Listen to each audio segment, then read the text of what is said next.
অনেক গরিব মানুষ কোরবানি গোশত সংগ্রহ করে পরে বিক্রি করে দেয়, তাদেরকে কি গোশত দেওয়া যাবে? যে সমস্ত মানুষ অভাবী তারা কোরবানি গোশত সংগ্রহ করছেন, মানুষের কাছে হাত পেতে চেয়ে নিচ্ছেন, বা যেভাবে হোক তিনি গোশত পাচ্ছেন, পাওয়ার পর তিনি যদি সেটা বিক্রি করে দেন তাহলে সেটা তার জন্য জায়েজ আছে, কারণ গোশত পাওয়ার পর তিনি তার সেটার মালিক।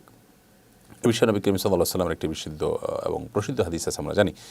বারিরা রাদিয়াল্লাহু তাআলা আনহা নামে একজন মহিলা সাহাবী ছিলেন, দাসী যথাসম্ভব। তিনি যাচ্ছিলেন তার বাসার পাশ দিয়ে নবী সাল্লাল্লাহু আলাইহি ওয়াসাল্লাম যাচ্ছিলেন, বা তার আশেপাশে কোথাও তিনি এসছেন। তখন গোশতের ঘ্রাণ দেখতে পেয়ে নবী সাল্লাল্লাহু আলাইহি ওয়াসাল্লাম জিজ্ঞাসা করলেন, কী রান্না হচ্ছে? বললেন যে গোশত। তখন নবী সাল্লাল্লাহু আলাইহি ওয়াসাল্লাম তাকে রসিকতা করে বললেন যে আমাকে খাওয়াও। তখন তিনি বললেন, ইয়া রাসূলুল্লাহ, এটা তো সাদেকার গোশত, আর সাদেকার গোশত তো কুরাইশ বংশের লোকদের জন্য খাওয়া হারাম, আপনি তো নবী হিসেবে আপনি খেতে পারবেন না।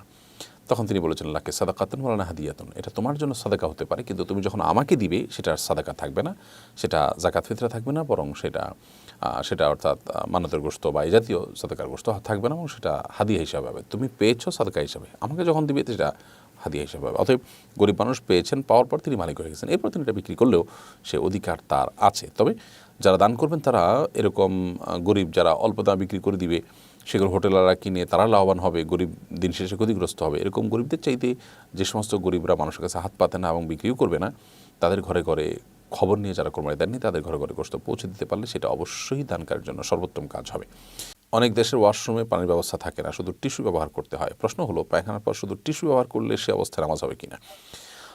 যে সমস্ত দেশে এরকম আছে, পৃথিবীর অনেক দেশেই আছে যে টয়লেটে পানির ব্যবস্থা থাকে না, সেখানে টিস্যু ব্যবহার করলে টিস্যু দিয়ে যদি আপনি নাপাকটা দূর করে দিতে পারেন, পরিচ্ছন্ন করে ফেলতে পারেন, আপনার অজু গোসল হয়ে যাবে, সালাত হয়ে যাবে, কোনো অসুবিধা নেই। তবে যদি আপনি এরপরে পানি ব্যবহার করতে পারেন কোনোভাবে, সেটা অবশ্যই উত্তম হবে।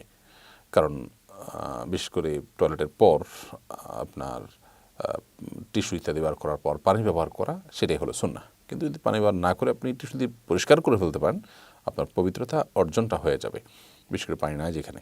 অনেক সময় মুখের ভেতর কেটে রক্তপাত হয়, রক্ত খাওয়া তো হারাম। মুখের ক্ষতের রক্ত যদি কেউ ইচ্ছা বা অনিচ্ছায় খেয়ে ফেলে, সেক্ষেত্রে বিধান কী হবে?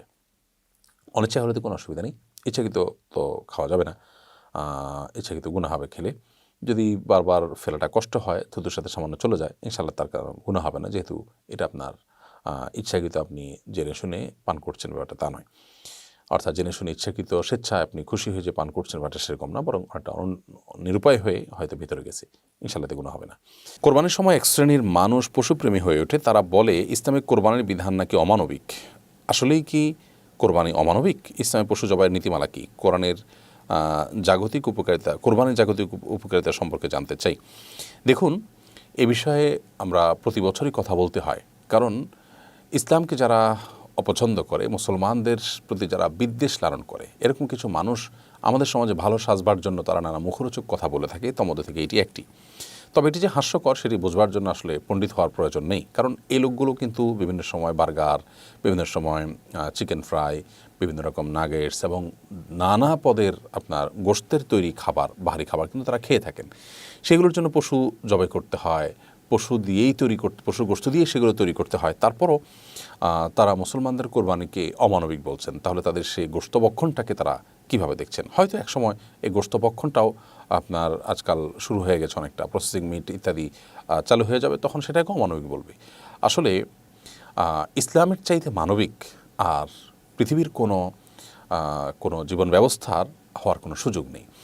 নবী করিম সাল্লাল্লাহু আলাইহি সাল্লাম পশুদের ব্যাপারে একজন মুসলমানকে কতটা দায়িত্বশীল হতে বলেছেন, যে জবাই করার সময় পর্যন্ত ছুরি ধার দিয়ে যাতে অল্প কষ্টে তাকে জবাই করা যায় সেই নির্দেশনা দিয়েছে। এমনকি রণাঙ্গনে যুদ্ধক্ষেত্রে শত্রুকে হত্যা করার প্রয়োজন হলেও সে যুদ্ধরত শত্রুকে হত্যা করতে গিয়েও নির্মমতার যেন আশ্রয় আনা হয়, নবী সাল্লাল্লাহু আলাইহি সাল্লাম কঠোরভাবে কিন্তু সে বিষয়ে নির্দেশনা দিয়েছেন, এবং সাহাবীরা অক্ষরে অক্ষরে সেটি পালন করেছেন। নবী সাল্লাল্লাহু আলাইহি সাল্লামের জীবনে একটি বারের জন্য তার ব্যত্যয় কিন্তু ঘটেনি। অতএব আজকে যারা মুখরোচক কথা বলছেন, তাদের জন্ম, তাদের 14 গোষ্ঠীর জন্ম, তাদের এই মুখরোচক স্লোগানগুলো যারা শিখিয়েছেন, তাদেরও জন্মের, তাদের ভাবনার জগতে এই সমস্ত বিষয়গুলো উদয় হওয়ার বহু আগেই প্রিয় নবী সাল্লাল্লাহু আলাইহি সাল্লাম কিন্তু পশুর প্রতি দায়িত্বশীলতা, প্রকৃতির প্রতি দায়িত্বশীলতা এবং অন্য বিষয়গুলো সম্পর্কে আমাদেরকে তিনি সুস্পষ্ট নির্দেশনা দিয়েছেন। মুসলমান এর চাইতে মানবিকের জন্য আর কারোর হওয়ার কোনো সুযোগ নেই।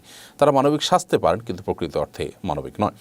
এই মানুষগুলোই কিন্তু পৃথিবীর বহু বর্বর আচরণ, মুসলমানদের প্রতি যে জুলুম অবিচার চলছে ফিলিস্তিনে, কাশ্মীরে, বিভিন্ন জায়গায়, সে সমস্ত বিষয়গুলো সম্পর্কে দেখবেন যে তাদের তেমন কোনো ভূমিকা নেই বললে চলে, অর্থাৎ নীরব দর্শকের ভূমিকা তারা সেখানে পালন করছেন। তো এই জন্য আল্লাহ রাব্বুল আলামিন আমাদেরকে তৌফিক দান করুন এদের সমস্ত প্রতারণা এবং তাদের সমস্ত ভণ্ডামি সম্পর্কে আমরা যেন সচেতন হই, সজাগ হই। কোরবানির জাগতিক উপকারিতা আপনি জানতে চেয়েছেন। কোরবানির জাগতিক উপকারিতার একটি হলো যে এর মাধ্যমে পুষ্টির যোগান হয়। দেশের প্রত্যন্ত অঞ্চলে অনেক গরিব মানুষ আছেন যারা কোরবানির মৌসুমে একটু আমিষের দেখা পান বা ভালো করে খেতে পারেন। এছাড়া আমিষ বছর জুড়ে তারা খাবার সুযোগ পান না। বছর জুড়ে প্রতিটা মানুষের ঘরে ঘরে আমিষ পৌঁছে দেওয়ার যে প্রয়োজনীয়তা আছে মানুষের সুস্বাস্থ্যের জন্য, সেটি কিন্তু কোরবানি পূরণ করে। কোরবানি ছাড়া অন্য কোনো মাধ্যমে এটি কিন্তু বর্তমানে বাংলাদেশের বর্তমান বাস্তবতা অন্তত পূরণ হচ্ছে না, হওয়ার কোনো সুযোগ আপাতত নেই। আরেকটা বিষয় হলো এর মাধ্যমে আর্থ সামাজিক উন্নয়ন হয়ে থাকে। বিশেষ করে আপনার আমাদের যারা খামারি থাকেন, পশুপালন করে থাকেন, তাদের কিন্তু অনেকেরই রোজগার এটার উপর নির্ভর করে। গ্রামাঞ্চলে অনেক দরিদ্র ফ্যামিলি আছে যারা একটা দুইটা ছাগল কিংবা এক দুটা গরুর বাছুর পেলে সেগুলোকে বড় করে কোরবানির মৌসুমে বিক্রি করে তাদের সংসারের খরচ তারা নির্বাহ করে থাকেন। তার মানে এর মাধ্যমে খামারিদের উপকার হয়ে থাকে, এর মাধ্যমে গরিব মানুষদের পুষ্টির যোগান হয়ে থাকে এবং আরও বহুবিধ উপকারিতা এর মাধ্যমে হয়ে থাকে। অর্থনৈতিকভাবে যখন বিশ্লেষণ করবেন সংশ্লিষ্ট বিষয় বিশেষজ্ঞগণ, তখন নিশ্চয়ই এর আরও বহুবিধ উপকারিতা তারা দেখাতে পারবেন। কারণ এর মাধ্যমে দেশের যে পরিমাণ আর্থিক লেনদেন হয় তাতে অবশ্যই দেশের অর্থনীতিতে তার ইতিবাচক প্রভাব পড়ে। এর বাইরেও এর রয়েছে আরও নানাবিধ উপকারিতা। আল্লাহ রাব্বুল আলামিন আমাদেরকে কোরবানির এই যথার্থতার উপকারিতা আমাদেরকে বোঝার তৌফিক দান করুন। গোশত ওজন করে কোরবানির পশু ক্রয় করা যাবে কিনা? আজকাল অনেকেই এটা করছেন যে লাইভ ওজন দেখে কোরবানির পশু অনলাইনে এটা দেখে কিংবা অফলাইনে এটা দেখে কেনাবেচা করছেন, যে পাল্লার উপরে গরুকে তোলা হচ্ছে, গরুর বর্তমান ওজন কত, সে অনুপাতে কেজি প্রতি এত পড়বে, এভাবে কেনাবেচা হয়। এটা সাধারণত গরুর যে মূল্য সেটার ন্যায্যতা নিশ্চিত করবার জন্য করা হয়। কারণ কোরবানির পশু বছরে একবার ক্রয় করা হয়। যারা ক্রয় করেন তারা এটাতে খুব বেশি এক্সপার্ট না হওয়ার কারণে, অর্থাৎ পশু সম্পর্কে খুব বেশি এক্সপার্ট না হওয়ার কারণে তারা ঠকে যাচ্ছেন কিনা, মানে অর্থাৎ কম দামে বেশি দামে আপনার তুলনামূলক আপনার ছোট গরু বা ছাগল কিনে ফেলছেন কিনা, তো সেটিকে সেই সন্দেহ, সেই সংশয়, সেই দ্বিধা দূর করবার জন্য যদি এরকম লাইভ ওজনের বিষয়টি আনা হয় এবং এটা দেখে করা হয়, ক্রয় করা হয়, তাতে কোনো অসুবিধা নেই ইনশাআল্লাহ তাআলা। তবে অতিরিক্ত কেজির হিসাব করাকরি করা যে হ্যাঁ আমার লাভ হলো না লস হলো, বিশেষ করে কেনার পরে এটা করা অত্যন্ত গর্হিত কাজ। কেনার পরে এটার লাভ লস হিসাব করা একদমই বোকামি। কারণ আপনি যে টাকা দিয়ে কিনেছেন পুরোটা সব পাবেন। আপনি একটা গরুর দাম ছিল 1 লক্ষ টাকা, আপনি কিনেছেন 1,20,000 টাকায়। 20,000 টাকা আপনি বেশি দিয়ে কিনেছেন এটা বাজার মূল্যের চাইতে।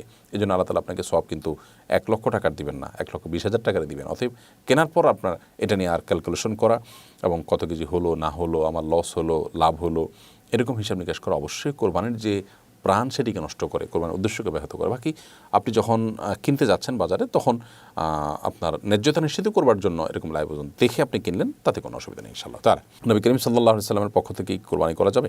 নবী করিম সাল্লাল্লাহু আলাইহি ওয়াসাল্লামের পক্ষ থেকে কোরবানি করতে পারেন। নবী সাল্লাল্লাহু আলাইহি ওয়াসাল্লামের পরে আলী রাদিয়াল্লাহু তাআলা কোরবানি করেছিলেন তার তরফ থেকে, এবং পূর্বে পুরুষদের জন্য নবী সাল্লাল্লাহু আলাইহি ওয়াসাল্লাম পুরুষদেরকে কোরবানিতে শামিল করেছেন। অতএব নবী সাল্লাল্লাহু আলাইহি ওয়াসাল্লামের পক্ষ থেকে কেউ চাইলে কোরবানি করতে পারেন এবং সেই কোরবানির গোশত নিজের কোরবানির গোশতের মতো করে খেতে পারেন। মান্যত যদি কেউ থাকে কোরবানি, সেটার গোশত খেতে পারবেন না, পুরোটা দান করে দিতে হবে।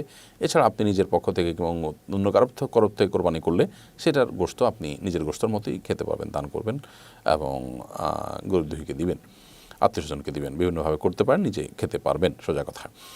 তো নবী সাল্লাল্লাহু আলাইহি ওয়াসাল্লামের পক্ষ থেকে কোরবানি করা যেতে পারে, যদিও কোনো কোনো উলামা ইকরামের ক্ষেত্রে ভিন্ন মত পোষণ করে বলেন যে মৃত মানুষদের তরফ থেকে কোরবানিটা জীবিত ব্যক্তিদের সাথে রেখে করবেন। বিশেষ করে সৌদি আরবের উলামা ইকরাম এই মতটি বলেন। বাট সাহাবীদের কথা যেমন বললাম, তাদের থেকে আপনার মৃত মানুষ থেকে কোরবানি করার প্রচলন বিভিন্ন হাদিস দ্বারা প্রমাণিত।